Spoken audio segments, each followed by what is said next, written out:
Estamos no ar.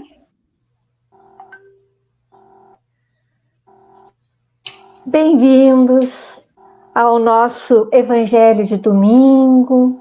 Saudamos a todos de coração, a todos os irmãos e irmãs queridos, particularmente hoje as nossas mamães, o nosso abraço afetuoso a essas almas queridas.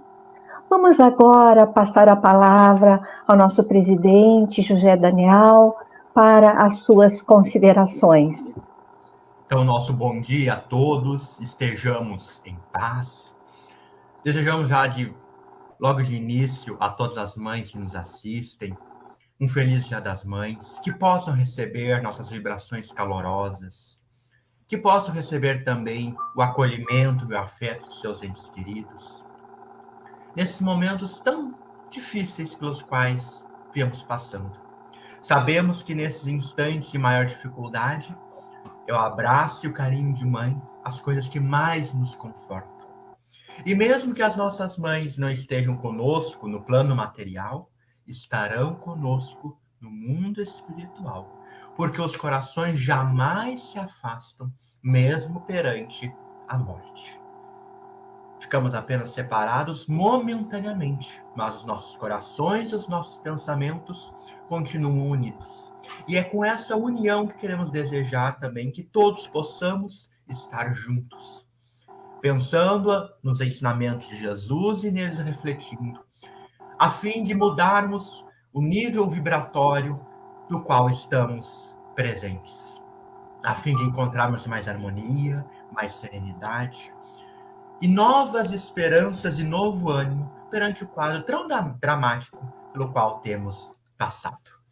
Escolhemos para a nossa abertura da manhã de hoje, da obra Vinha de Luz, o capítulo número 141, que se intitula O Escudo, e traz uma citação da carta de Paulo aos Efésios, capítulo 6, versículo 16, que está escrito o seguinte: embraçando sobretudo o escudo da fé, com o qual podereis apagar todos os dardos inflamados do maligno. E o benfeitor Emmanuel comenta o seguinte: ninguém se decide à luta sem aparelhamento necessário. Não nos referimos aqui aos choques sanguinolentos. Tomemos para exemplificar as realizações econômicas. Quem garantirá êxito à produção sem articular elementos básicos imprescindíveis à indústria? A agricultura requisita instrumentos do campo. A fábrica pede maquinaria adequada. Na batalha de cada um, é também indispensável a preparação de sentimentos. Requer-se intenso trabalho de semeadura, de cuidado, esforço próprio e disciplina. Paulo de Tarso, que conheceu tão profundamente os assédios do mal, que ele suportou as investidas permanentes, dentro e fora dele mesmo, recomendou usemos o escudo da fé, acima de todos os elementos da defensiva. Somente a confiança no poder maior, na justiça vitoriosa, na sabedoria divina, consegue anular os dardos invisíveis, inflamados no veneno que intoxica os corações. Todo trabalhador sincero do Cristo movimenta-se na frente de longa e porfiada luta na terra. Golpes de sombra e estiletes da incompreensão cercam-no em todos os lugares. E, se a bondade conforta e a esperança ameniza, é imprescindível não esquecer que só a fé representa escudo bastante forte para conservar o coração imune das trevas. Então, essa é a nossa página evangélica da manhã de hoje. Vamos partir agora, então, para a prece de abertura com a nossa querida Ione. Obrigada. Queridos irmãos, irmãs, mães, estamos agora ligados por uma rede física, mas a outra rede que está nos conectando, a rede fluídica, e cada um de nós de nossas casas, contribui com esse grande campo magnético que se forma neste instante, tornando o nosso lar um posto de socorro para os sofredores, para os aflitos. E essa extensão, ela chega por campos magnéticos poderosíssimos, por onde transitam emoções e forças espirituais abençoadas.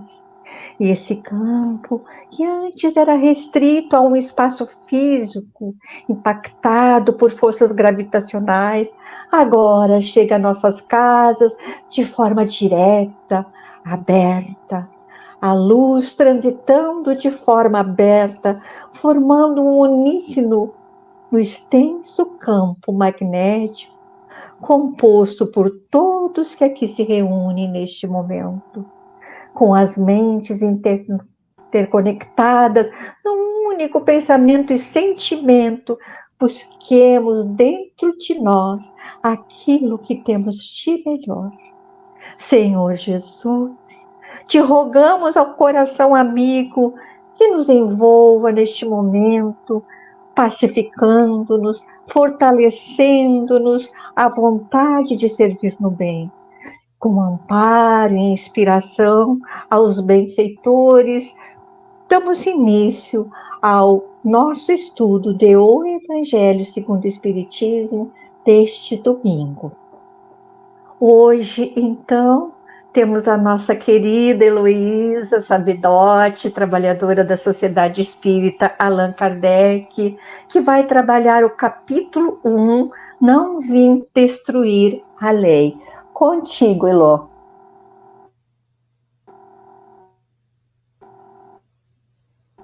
Nós estamos te vendo, Heloísa.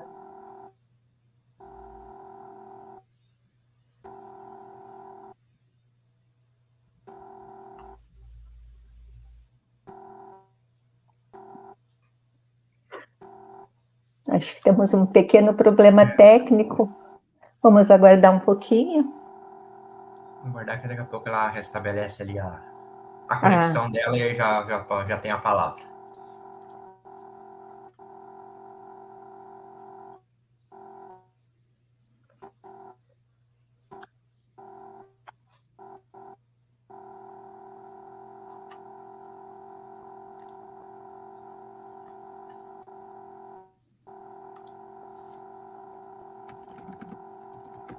Não nos ouve, Heloísa?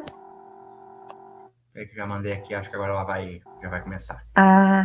É que agora há pouco ela disse que não nos via, mas... Não, agora já vai. Pedimos aos nossos internautas um pouquinho de paciência, que tudo vai dar certo.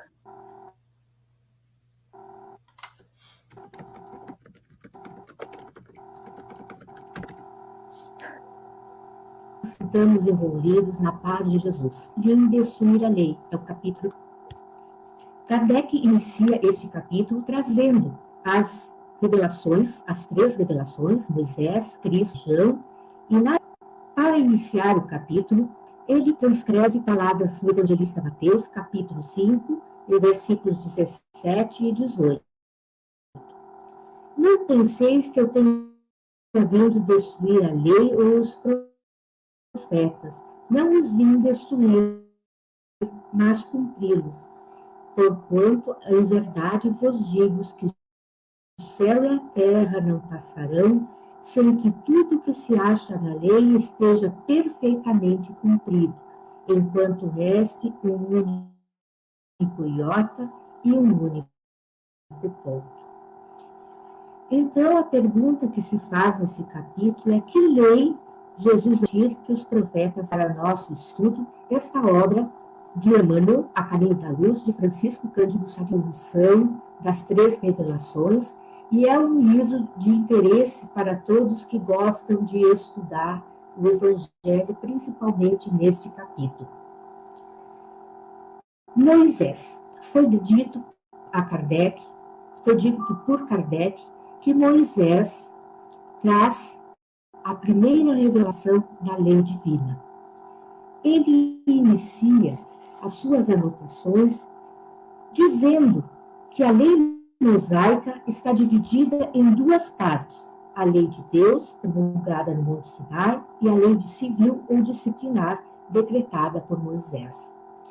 Mas essa lei civil e essa lei divina têm uma origem muito anterior, e essa origem está a 42 anos-luz da Terra, em um planeta em semelhantes condições ao nosso, que estava passando por uma transição planetária, a transição de planetas de provas e expiações para um planeta de regeneração. Este planeta tinha condições semelhantes à Terra e ele circulava ou fazia sua rota ao redor de uma estrela chamada Capela, na constelação de Cocheiro. Chegado o momento da transição, as almas que não puderam permanecer ali reencarnando, em vista da sua pouca moralidade, tiveram um outro destino. Por ordem do plano espiritual superior, segundo Emmanuel, foram remetidas à Terra. Jesus os recebeu com amor e com fraternidade, exortando-os a que ficassem neste período de renovação, aonde, auxiliando a Terra, que passava de um planeta primitivo para um planeta de provas e expiações, auxiliando a melhorar a genética daqueles que aqui estavam e contribuindo com os seus conhecimentos, fizessem o adiantamento necessário para que, chegado o momento, o Cristo viria. Mas Emmanuel vai dizer que grande percentagem desses espíritos rebeldes, com muitas exceções, só puderam voltar ao país da luz e da verdade depois de muitos séculos de sofrimentos expiatórios. Outros, porém, infelizes e retrógrados, permanecem ainda na Terra, nos dias que correm, contrariando a regra geral em virtude do seu elevado passivo de débitos clamorosos. Então, vemos que muitos desses espíritos que vieram de Capela não conseguiram adquirir a moralidade necessária para voltar ao seu planeta de origem e continuam aqui conosco cometendo os seus crimes e, desta forma, se associando também com aqueles de elevado teor de comprometimentos que aqui temos nós terrenos. Passado algum tempo, um pulo na história vamos encontrar Moisés, um hebreu. Eu me esqueci de dizer uma coisa. Desses espíritos que foram recambiados para a Terra, que migraram para a Terra, eles fizeram 4 raças: os árias, o povo de Israel, o povo do Egito e o povo dos indianos. Quem foi escolhido por Jesus foi o povo de Israel, porque era o mais fervoroso, porém era o mais comprometido, porque eles já lá tinham a ideia do Deus único, tiveram todas as instruções necessárias do Cristo planetário desse planeta e não aproveitaram a oportunidade.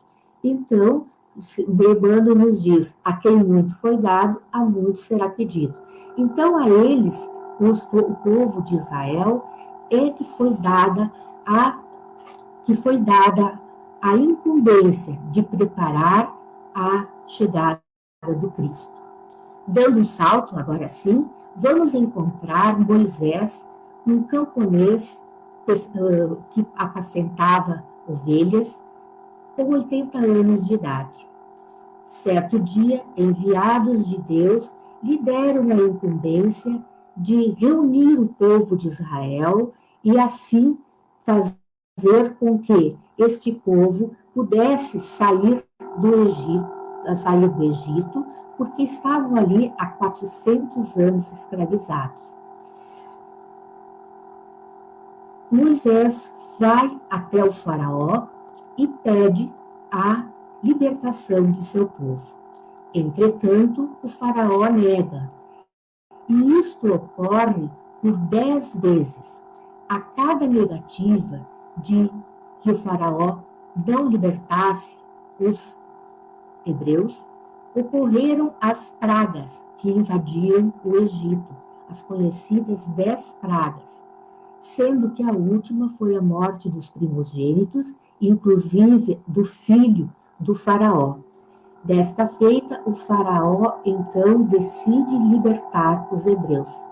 Entretanto, dados alguns momentos após, ele retroage na sua ideia e manda seu exército em busca deste povo que já estava a caminho.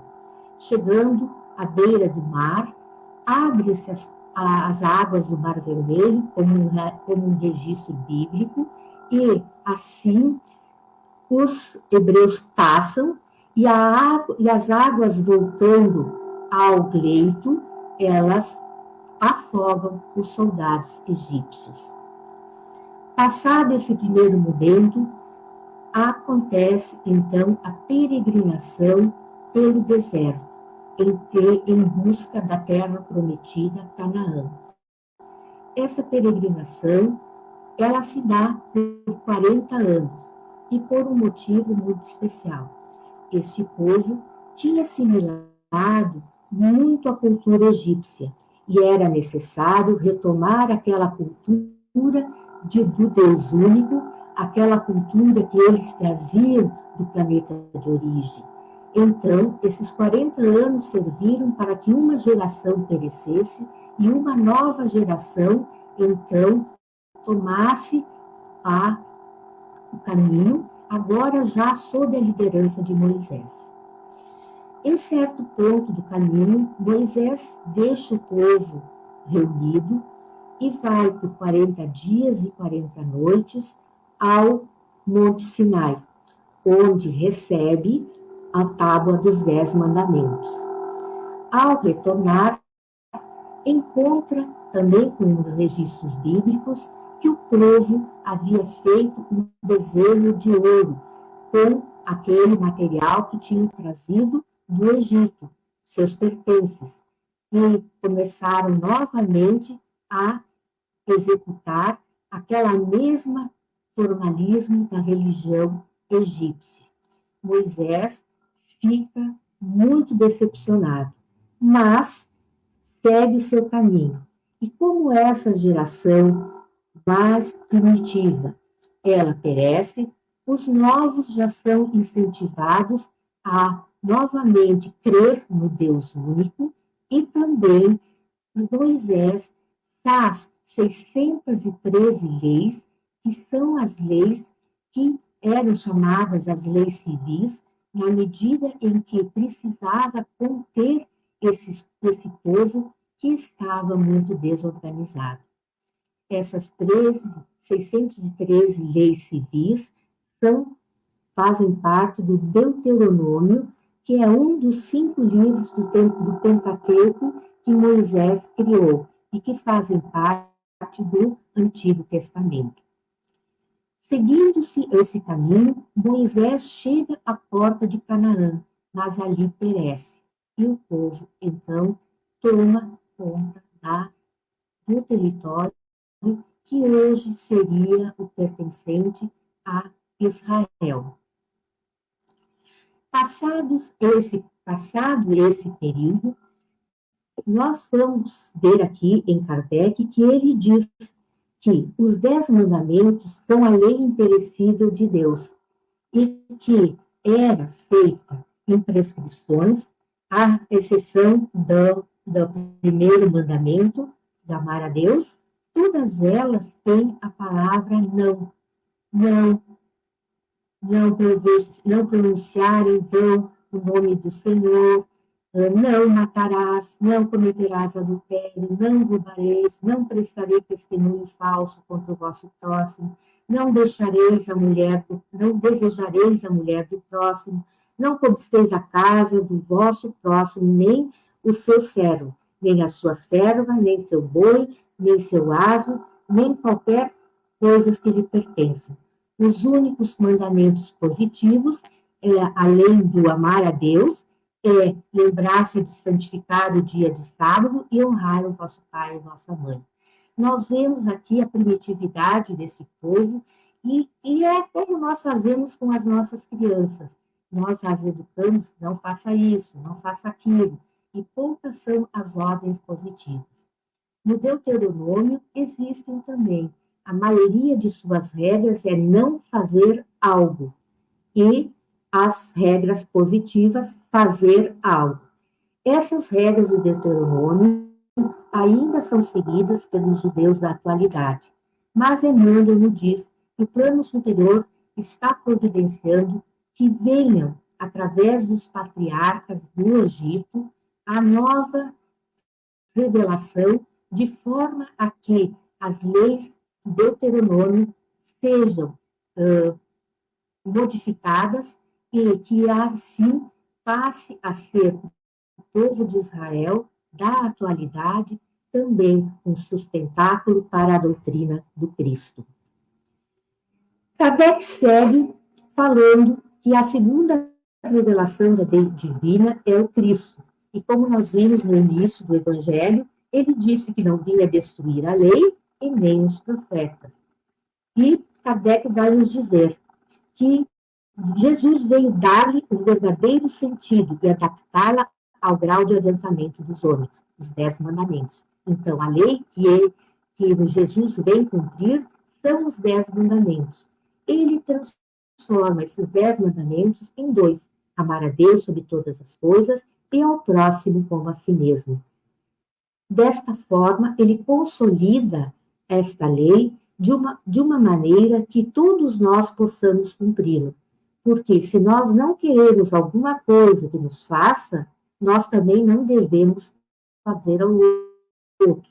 Se nós gostaríamos que nos fizessem alguma coisa, nós também devemos fazer aos outros. Então, essa é a medida de cada um. E nesta medida, o nosso grau evolutivo, ele vai se manifestar.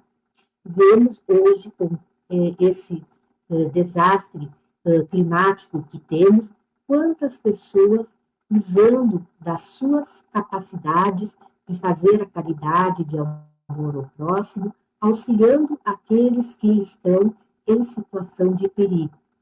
Outros tantos mandando alimentos, e vê-se essa mobilização no mundo inteiro. Mas há aqueles que esse é apenas um noticiário, um fato comum e que nada interfere na sua vida.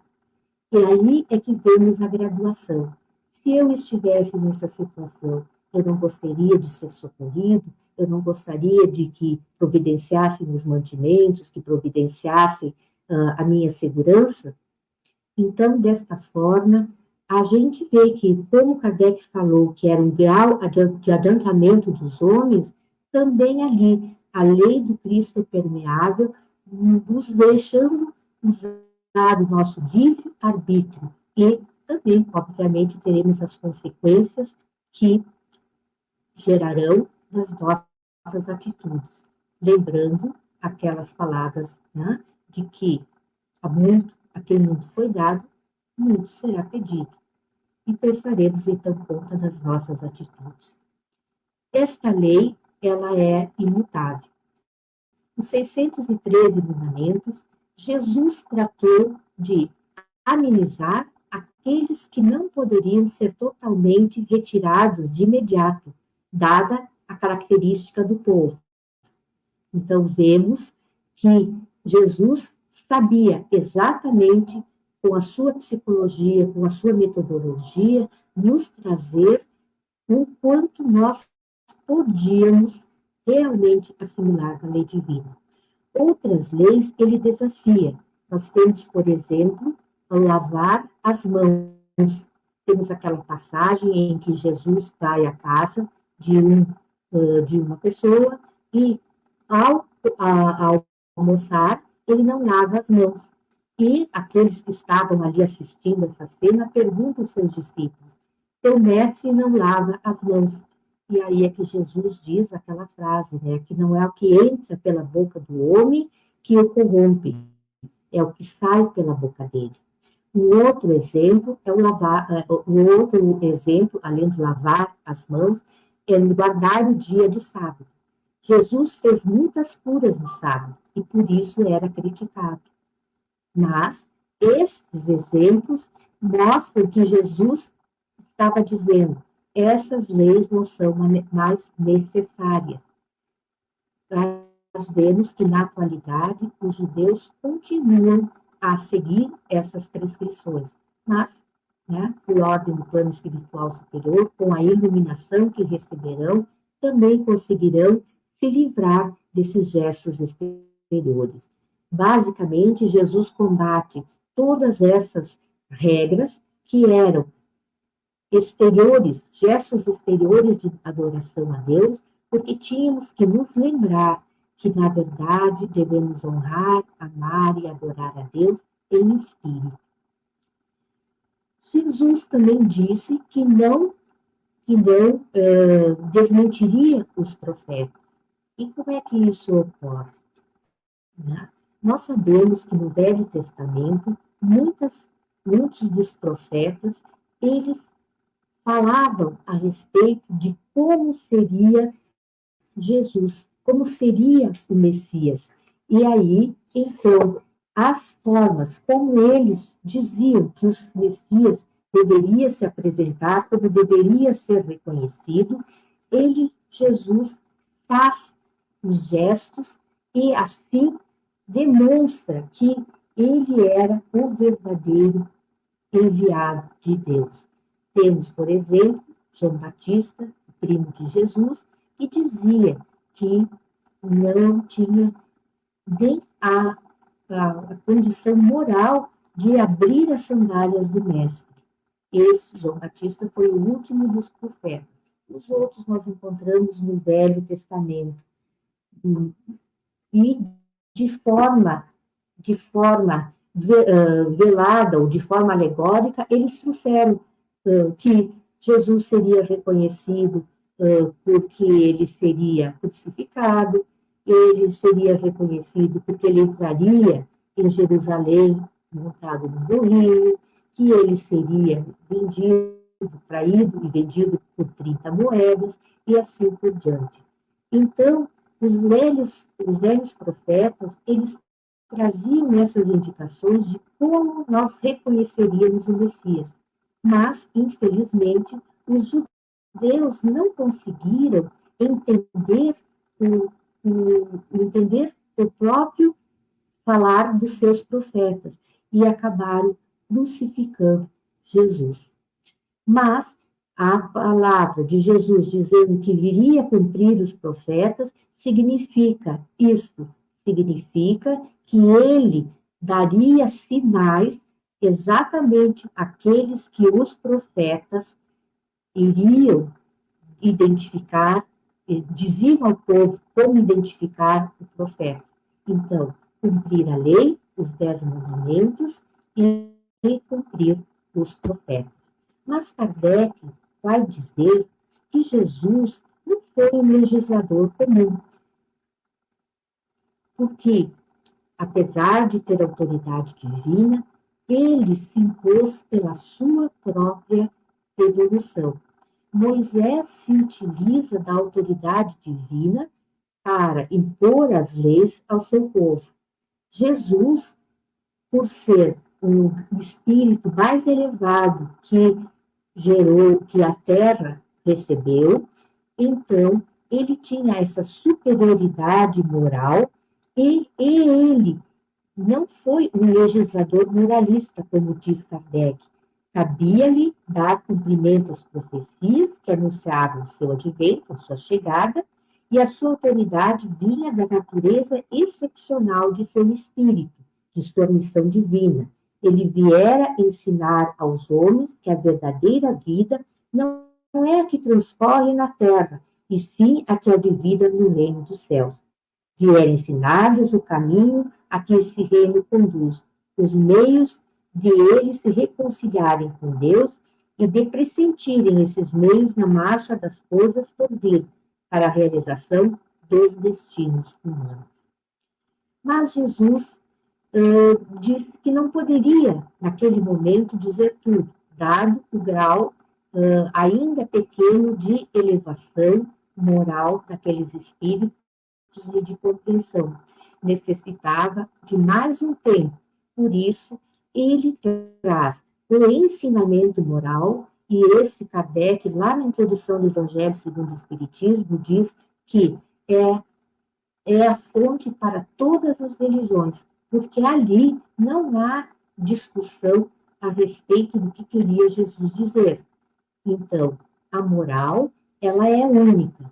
As demais partes da lei divina foram trazidas de forma velada. Temos, por exemplo, a reencarnação.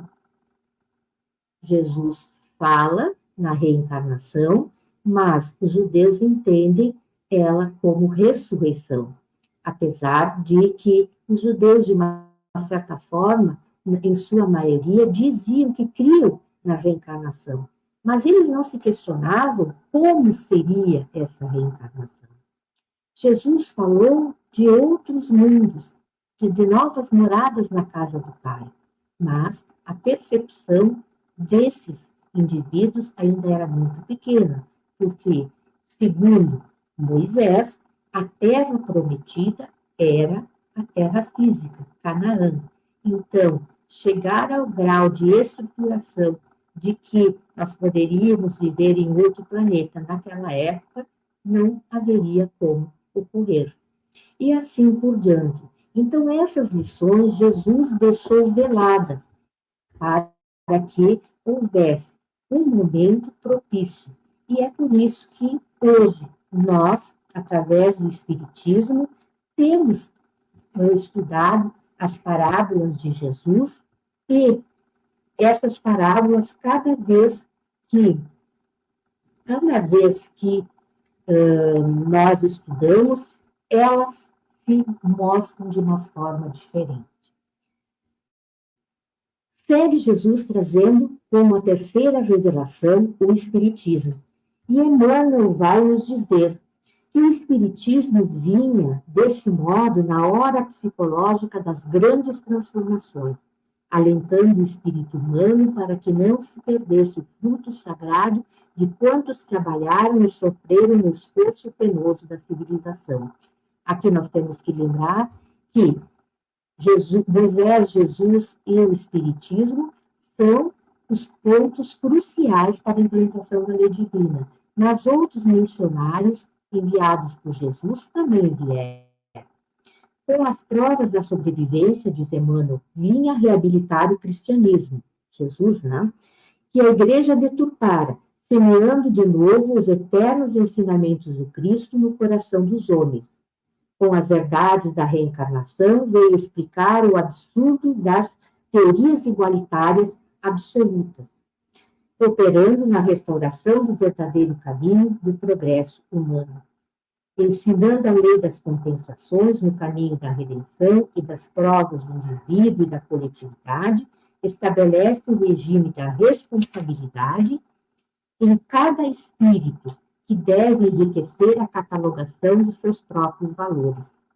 Não se engana com as utopias da igualdade absoluta, em vista do conhecimento da lei do esforço e do trabalho individual, lei de causa e efeito, e não se transforma em instrumento de opressão de magnatas da economia e do poder, consciente dos imperativos da solidariedade. Segue Emmanuel, nos tempos dolorosos em que mais penosas transições se anunciam ao espírito do homem, só o Espiritismo pode representar o valor moral onde se encontra o apoio necessário à edificação do porvir.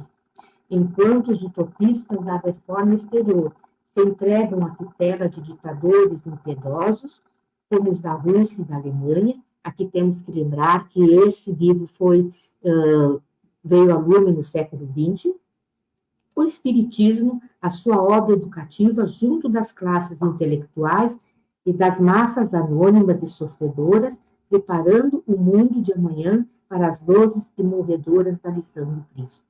Então, quando Emmanuel nos fala aqui que era o momento psicológico, Nós estamos falando do século XIX, onde o missionário Allan Kardec codifica a doutrina espírita.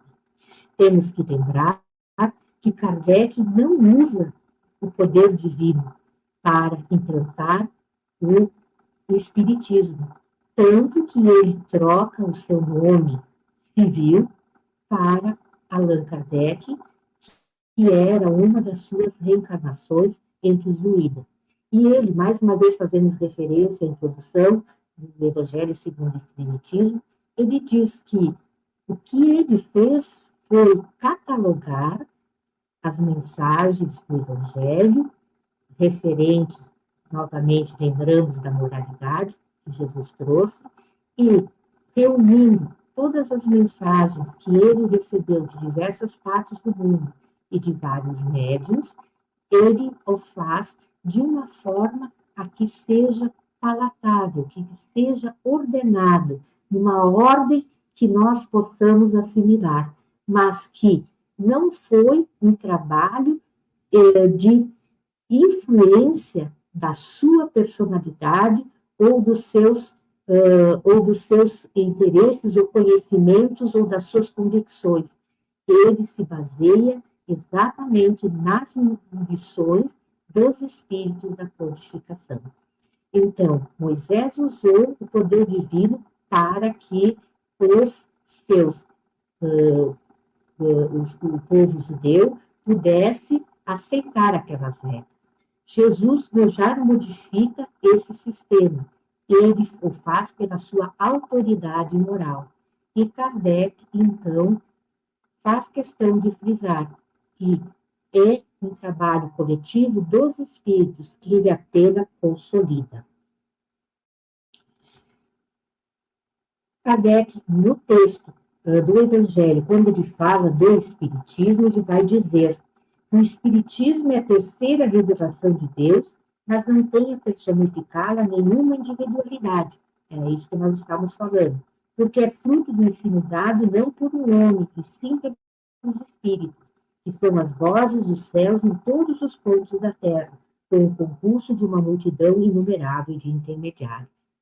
Aqui ele introduz uma outra característica do Espiritismo. Diz ele, o Espiritismo é a ciência nova que vem revelar aos homens, por meio das provas irrecusáveis, a existência e a natureza do mundo espiritual e suas relações com o mundo corpóreo. E, finalmente, ele diz, assim como Cristo diz, não vim destruir a lei, porém cumpri-la, também o Espiritismo diz, não venho destruir a lei cristã, mas dar-lhe execução. Nada ensina em contrário ao que ensinou o Cristo, mas desenvolve, completa e explica, em termos claros e para toda a gente, o que foi dito apenas de forma alegórica. Vem cumprir nos tempos preditos o que o Cristo anunciou e preparar a realização das coisas futuras. Ele é, pois, obra do Cristo, que preside, conforme igualmente anunciou, a regeneração que se opera e se prepara no reino de Deus. Temos que lembrar que Jesus disse, né, que ele não podia dizer tudo naquela época, mas que ele enviaria, ele pediria ao Pai, enviaria um Consolador que ficaria conosco eternamente. Então, aí já temos, não poderia ser um homem, porque o homem tem uma finitude. Agora, os espíritos, mesmo que a gente acabasse com os livros, ficariam na nossa consciência. E assim, então, como o Evangelho é a lei cósmica do Cristo, nós sempre o teremos junto conosco. Vamos ver aqui. Certo. Então, segue no capítulo as últimas preleções de Kardec sob o título Aliança da Ciência com a Religião. Aqui, então, Kardec vai falar da necessidade de que nós evoluíssemos em moralidade, mas também em conhecimento, para que fosse perfeitamente assimilada a lei divina. E ele vai dizer que a ciência e a religião são duas alavancas da inteligência humana, Uma revela a lei do mundo material e a outra do mundo moral. São aquelas famosas duas asas que se diz de uma forma figurada. Sem o conhecimento, nós não teremos uma inteira compreensão da religião. E sem a religião, a ciência fica faltando um grande pedaço, porque a ciência é materialista. E enquanto ela não adotar a espiritualidade como sendo uma das características do homem, ela não estará completa. Segue Kardec dizendo que a ciência e a religião não puderam até hoje entender, porque encarando cada uma as coisas do seu ponto de vista exclusivo, reciprocamente se repeliram. Faltava como que encher o vazio que as separava, um traço de união que as aproximasse. Esse traço de união está no conhecimento das leis que regem o universo espiritual e suas relações com o mundo corpóreo. Leis tão imutáveis quanto as que regem o movimento dos astros e a existência terrestre. Uma vez comprovadas pela experiência essas relações, nova luz se fez. A fé dirigiu-se à razão, e esta nada encontrou de ilógico na fé, vencido foi o materialista. Então, aqui nós vemos que quando a ciência, ela reconhecer a qualidade de ser imortal e todos os outros princípios do Espiritismo, nós teremos, então, a união da ciência e da religião, e ambas contribuirão para que o melhor entendimento faça com que a implantação da lei divina se torne efetivamente reconhecida, e assim nós passaremos de um planeta de provas e expiações para um planeta de regeneração. Segue Kardec no Evangelho, nas instruções dos Espíritos. Ele vai trazer três mensagens intituladas sobre a nova era. A primeira mensagem é do espírito israelita. Diz ele: Deus é o único e Moisés é o espírito que ele enviou em missão para torná-lo conhecido, não só dos hebreus, como também dos povos pagãos. O povo hebreu foi o instrumento que se serviu Deus para revelar por Moisés e pelos profetas as vicissitudes por que passou esse povo, destinado-se a chamar a atenção geral e fazer cair o véu que ocultava aos homens. Os mandamentos de Deus, dados por intermédio de Moisés, contêm o germe da mais ampla moral cristã. E aqui, então, retomamos, né? Há 42 anos-luz da Terra é que iniciou-se esse processo de implantação aqui do plano material da Terra, a lei divina. E Moisés e o povo de Israel foram os escolhidos. Segue esse espírito, que é um espírito israelita. A moral de Moisés ensinou era apropriada ao estado de adiantamento que encontravam os povos que ela se propunha a regenerar. Aquele momento, então, era necessário as 603 normas complementares. E, finalmente, ele vai dizer que o Cristo foi o iniciador da mais pura, da mais sublime moral, da moral evangélica cristã, que há de renovar o mundo, aproximar os homens e torná-los irmãos, que há de fazer brotar em todos os corações a caridade e o amor ao próximo, e estabelecer entre os humanos uma solidariedade comum, numa perfeita moral, e, enfim, há de transformar a Terra, tornando a morada dos espíritos superiores aos que hoje a habitam. Né? Então, aqui, já nos falando do planeta de regeneração. A segunda mensagem é de Fênelon, e ele vai dizer: um dia, Deus, em sua inesgotável caridade, permitiu que o homem visse a verdade varar as trevas. Esse dia foi o advento do Cristo. Depois da luz viva, voltaram as trevas.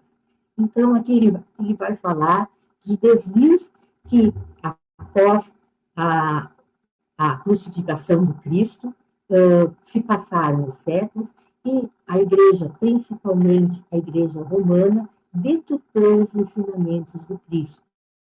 Então, havia necessidade de uma nova luz viva que viesse a retomar esse evangelho. E, então, ele vai nos dizer que nós não devemos ser como as virgens descuidadas. A parábola das virgens descuidadas diz que 10 virgens estavam preparadas para o casamento. E segundo o ritual que à época era utilizado, o noivo chegava à noite. Então, as virgens deveriam preparar candeias com óleo, né, para manter a iluminação. Mas o tempo foi passando e o noivo não chegava. Então, as virgens adormeceram. Quando chegou a meia-noite, eis que batem na porta e dão, então, o sinal de que os noivos chegaram. As virgens prudentes tinham levado óleo suplementar para alimentar as suas candeias. As virgens imprudentes, elas não levaram esse óleo. Então, elas pediram para as virgens prudentes que lhes dessem um pouco desse óleo. Ao que elas disseram, se elas fossem dividir, não serviria, não daria para todos. Então, disse a ela, vão comprar o óleo. E essas foram, então, comprar este óleo. Os noivos chegaram, as 5 virgens que estavam com suas candeias acesas, entraram e a porta se fechou. Quando as virgens imprudentes chegaram, pediram para que a porta fosse aberta e a porta não foi. Esta parábola ela tem um sentido de que as 10 virgens, elas eram a vigilância e a preparação espiritual que nós deveríamos ter sempre. As 5 virgens prudentes representavam aqueles que estão preparados para a vinda do esposo. O esposo, nesta parábola, é o Cristo. Enquanto as 5 virgens que negligenciaram a preparação e ficaram despreparadas, são aquelas que ainda não se adequaram à lei divina. A mensagem central, então, desta parábola é que devemos estar sempre vigilantes e prontos para que a mensagem do Cristo, quando chegar a nós também podemos receber com todo o coração aberto. E isso nós vemos que acontece porque muitas pessoas conhecem o Espiritismo e acabam se afastando. Nós temos, na nossa própria sociedade, os grupos de estudo, em que, no início do semestre, muitas pessoas se inscrevem. E, com o passar do tempo, não nos cabe julgar o porquê, mas, afinal, com o passar do tempo, vai se reduzindo as turmas. Isso significando que as pessoas ou trocaram de casa espírita, ou por algum motivo não foram, e um desses motivos pode ser o desinteresse, no sentido de que aquilo que elas procuravam no espiritismo não encontraram. Então, esses que buscam o espiritismo e neles não se encontram, são essas pessoas que ainda não estão maduras para receber esses ensinamentos ou dando-se conta de que terão que moralmente se transformar, porque a doutrina espírita assim o exige, não por imposição externa, mas por imposição interna, no momento em que eu me conscientizo das leis divinas, eu necessariamente tenho que me modificar. Então, essas pessoas preferem ainda se deixar levar pelo mundo.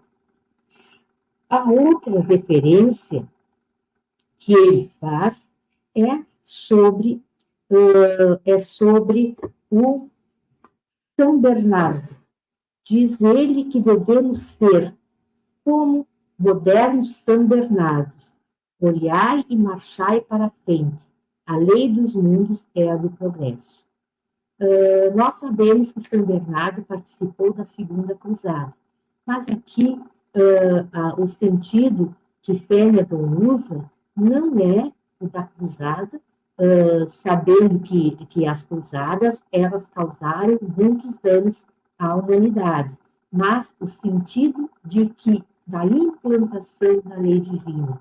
Então, devemos ser São Bernardos com este sentido de batalhar também nós, que já estamos com este conhecimento, de levá-los a quem nós pudermos. E São Bernardo, ele foi São Bernardo de Claraval.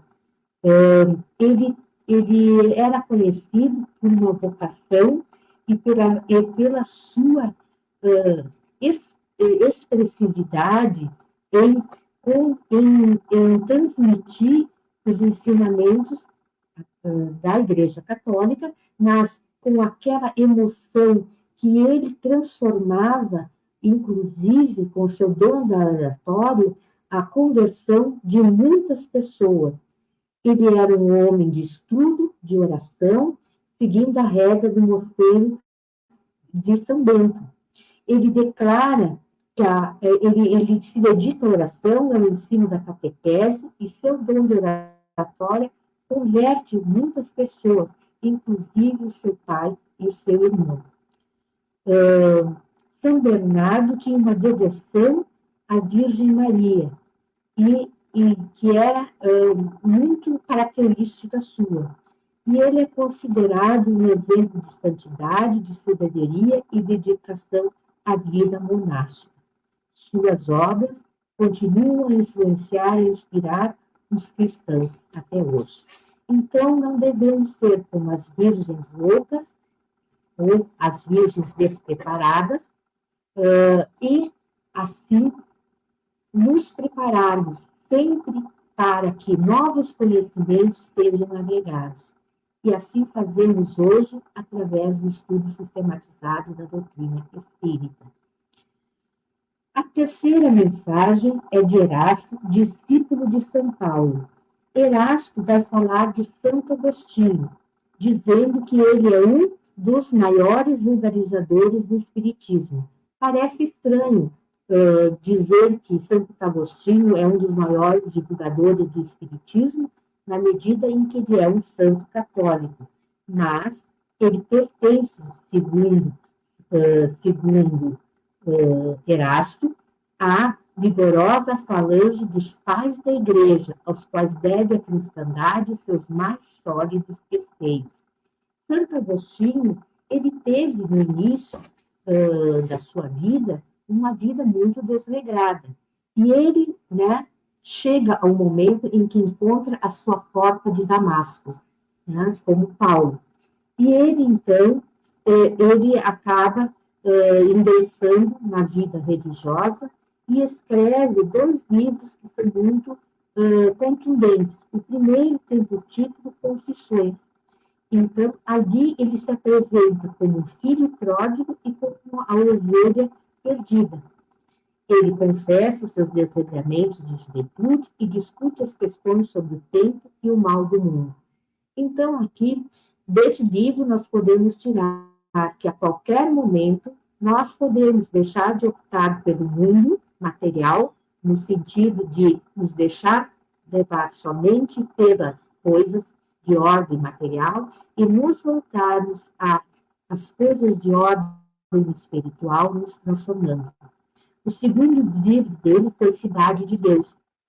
E nesta obra, ele aborda a vontade humana, as relações entre teologia e razão e a divisão da história entre 2 cidades, as cidades do homem e as cidades de Deus. Então, apesar de ser um santo católico, nós vamos encontrar na nota a esta mensagem uma nota de Kardec, que diz: dar-se-á dele a Santo Agostinho demolir o que edificou, ou seja, Santo Agostinho, aparecendo agora nas obras da doutrina espírita e no Evangelho, tem várias mensagens, ele demoliu o que ele construiu anteriormente? Não, certamente não. Como tantos outros, ele vê com os olhos do espírito o que não via como homem. Então, depois de desencarnado, ele começa a ver a doutrina do Cristo de uma outra forma. Libera sua alma e entrevê as claridades novas. Compreende o que antes não compreendia. Novas ideias se revelaram, o sentido verdadeiro de algumas sentenças. Na Terra, apreciava coisas de acordo com os conhecimentos que possuía. Desde que, porém, uma nova luz brilhou, pôde apreciá-las mais judiciosamente. Assim é que se deve abandonar a crença que alimentam os espíritos íncubos e súcubos e o anátomo que lançava contra a teoria dos antigos. Aqui é uma referência aos maus espíritos, né, e aos bons espíritos. Agora, o cristianismo se lhe mostra em toda a pureza. Pode ele, sobre alguns pontos, pensar de modo diverso do que pensava quando vive, sem deixar de ser um apóstolo cristão. Pode, sem renegar a fé, constituir-se disseminador do espiritismo, porque vê cumprir-se o que fora predito, proclamando, na atualidade, outra coisa não fez senão conduzirmos a uma interpretação mais acertada e lógica dos textos. O mesmo ocorre com outros espíritos que se encontram na posição análoga. E nós vemos poucos santos espíritos que são considerados santos na Igreja Católica, que se apresentam em manifestações de mensagens dentro do Espiritismo. E para concluir, nós utilizamos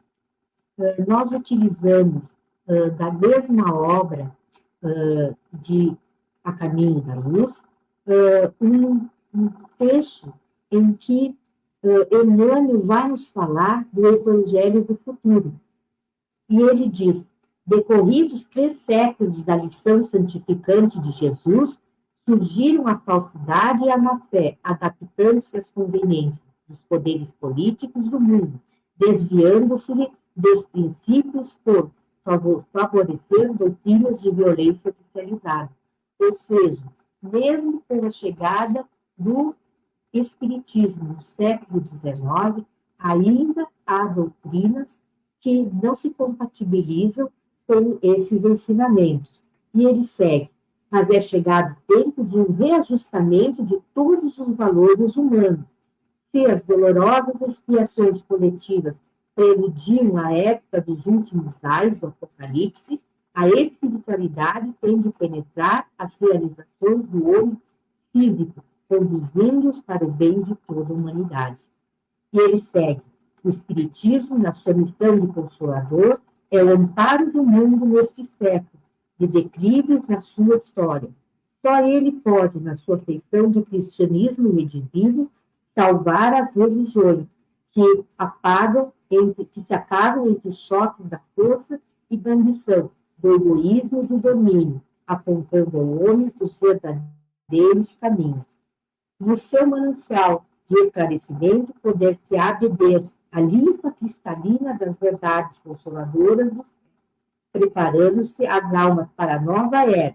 São chegados os tempos em que as forças do mal serão compelidas a abandonar as suas verdadeiras posições de domínio nos ambientes terrestres. E os últimos triunfos também o penhor de uma reação temerária e infeliz, apressando as realizações dos vaticínios sombrios que pesam sobre o império perecível. E finaliza: toda a realidade é do Espírito, e toda a paz é do entendimento do reino de Deus e sua justiça. Então, nós vemos que a obra do Cristo, ela inicia com Moisés. Ele próprio veio nos trazer o Evangelho límpido, e o cristianismo veio renovar essa palavra e nos trazer a iluminação que nós necessitamos para seguir em frente, seja nas dificuldades pessoais, seja nas dificuldades coletivas, com a certeza e a paz de espírito, a tranquilidade de que Jesus não nos abandonará. Ele disse que não deixaria nenhuma de suas ovelhas ao relento. E nós, como suas ovelhas, vamos segui-lo, seja em quaisquer condições, porque temos a fé, a esperança em melhores dias que se realizarão quando a terra, implantando a verdadeira religião, o cristianismo redivivo, terá, enfim, as condições de passar a ser um planeta de regeneração. Muito obrigada. Muito obrigada, Heloísa, pela tua participação. E passamos agora a palavra ao José Daniel, que faça a nossa prece de encerramento. Então, elevando nossos pensamentos, agradecemos, Senhor, mais a oportunidade da reflexão da manhã de hoje. Que possamos ter a coragem necessária para seguirmos em frente, mesmo perante as maiores adversidades. Que os corações amigos e solidários se unam junto ao nosso, a fim de formarmos uma grande corrente de amor e de paz. Que estejamos dóceis às intuições do mundo espiritual e que jamais duvidemos da ação da providência divina sobre as nossas vidas. Desta forma, então, gratos por mais essa oportunidade de aprendizado, de reflexão e de consolo, em que fomos tão beneficiados. Agradecemos a assistência dos espíritos bons e amigos, e com a permissão da equipe espiritual, damos mais este estudo do Evangelho, segundo o Espiritismo, do domingo de hoje, por encerrado. Que assim seja. Desejamos a todos uma excelente semana, fiquemos em paz, confiando em Jesus, e até o próximo domingo, se Deus quiser.